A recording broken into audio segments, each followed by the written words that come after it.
I am the second reporter from this bureau. Let's continue to our discussion.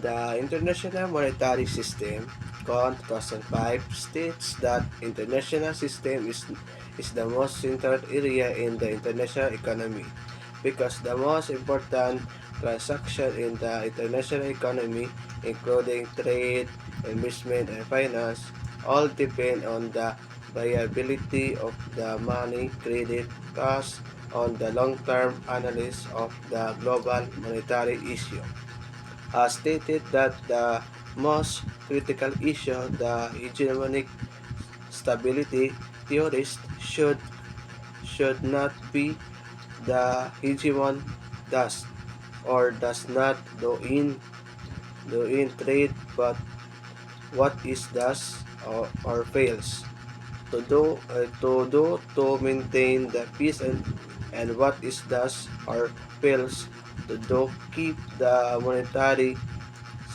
system stable and credit the following the steady fashion.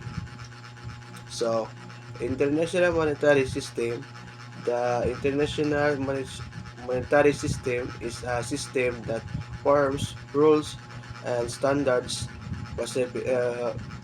facilitating international trade among the nation in the world. Like example, um, reserve currencies. Currencies like the US dollars and euro and others are the US dollar, euro, others are held the central banks as the part of their facilitate international trade and stabilize economies. About 29% of the world's circulating currency is located outside the country, issuing it and during the mid-90s at least 300 billion of the top currency, which is the US dollars, German, and Japanese yen, were circulating outside the region. Liberal transaction that resulted technology and transportation, and the national states are finding the increasingly difficult of the regulate economic activities. Really, the scholars by the contrast argue that the financial transactions have increased, with the permission of the most powerful states, and that these states continue to dictate the terms from the transaction. So it means the about sa mid-90s, around 300 billion of the top currencies ang kuan ang US dollars, ang Japanese yen, and especially the German. The classical gold standards regime in 1980s to 1914. The classical gold standard was fixed rate regime in which governments announced the adhere to specific exchange rate from their currency in the relation to the gold by making the national currency values more stable. The gold standard facilitated trade and others transaction between economies, like example, international trade stability, because the exchange rates between currency were fixed. It promoted stability in the international trade and investment. Gold standard. In the gold standard, countries agreed to convert paper money into the fixed amount of gold. It is the monetary system where the country's currency or paper money has value directly linked gold. In the image also show a pile of the gold bars. So, the standard was based on the orthodox liberal ideas in some important respect. In the primary was to promote monetary openness and stability through the maintenance of the stable exchange rate.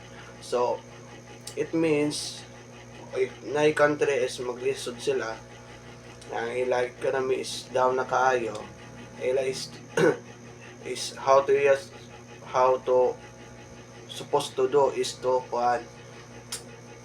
ilay beligya ang ila gold bars from para from another countries, pero based ra sa ra sa monetary system. The Gold Exchange Standard Regime, 1914 to 1944. World War I completely disrupted international monetary relations. But after the war, Britain attempted to establish a gold exchange standard regime. A period exchange standard, like a gold standard, is based on fixed rates among the countries. However, the country's international reserve under the 19th century, a gold standard were officially held in gold, whereas the official reserve under the exchange standard consists gold stand and go of gold, and the reserve countries, which is the British in the interwar period. Although the central banks had a fact held reserve currency as well as gold in the earlier years. The gold exchange standard institutionalized this practice because the gold is the scarce supply depends on new discoveries, and a gold standard permit a more flexibility, increasing international reserve. Although the British maintained the gold exchange standard continued several years, the eventually failed thus the monetary relation for the much of the interwar period, where the market by competitive devaluation has shift the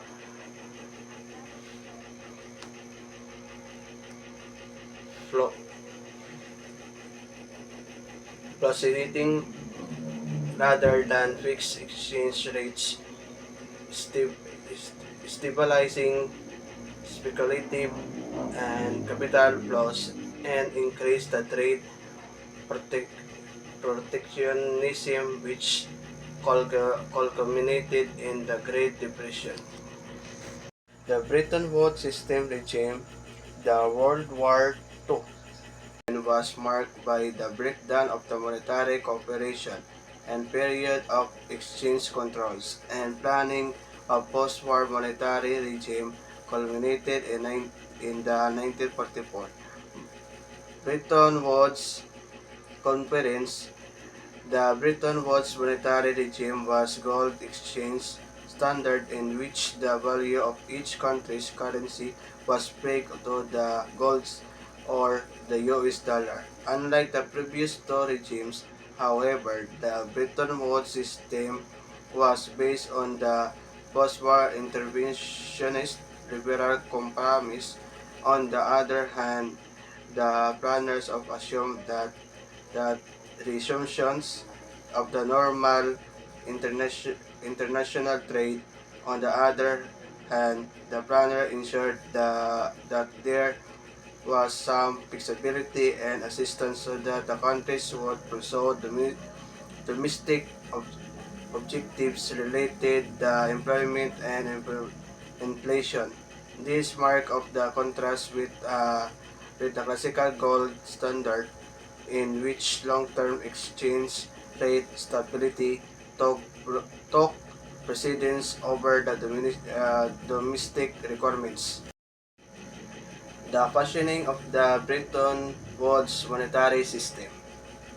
Con 2005 states the Bretton Woods was a gold exchange regime in which the main reserve the gold and the US dollar.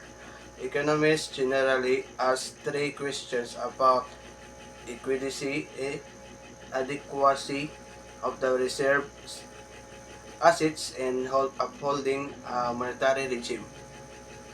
Number one, are the efficient reserve gold and the US dollar for liquidity or the financing purpose? As the interdependence increase, the more liquidity is necessary to cover the growing number of the economic transaction. But if there is the surplus of the liquidity, inflation, and the other problems can resolve. Number two is the confidence problem with the existing reserve assets. When the countries lack confidence that assets values will remain reasonable, stable, they are the reluctant to add the asset their reserve. Confidence problems had led the periodic efforts to sell the British pounds and the US dollar. So, number three, what adjust option do reserve currency which have the dealing in with their the balance of payments of deficits. The effective regime should provide the all deficient countries with the efficient range uh, of adjustment of options.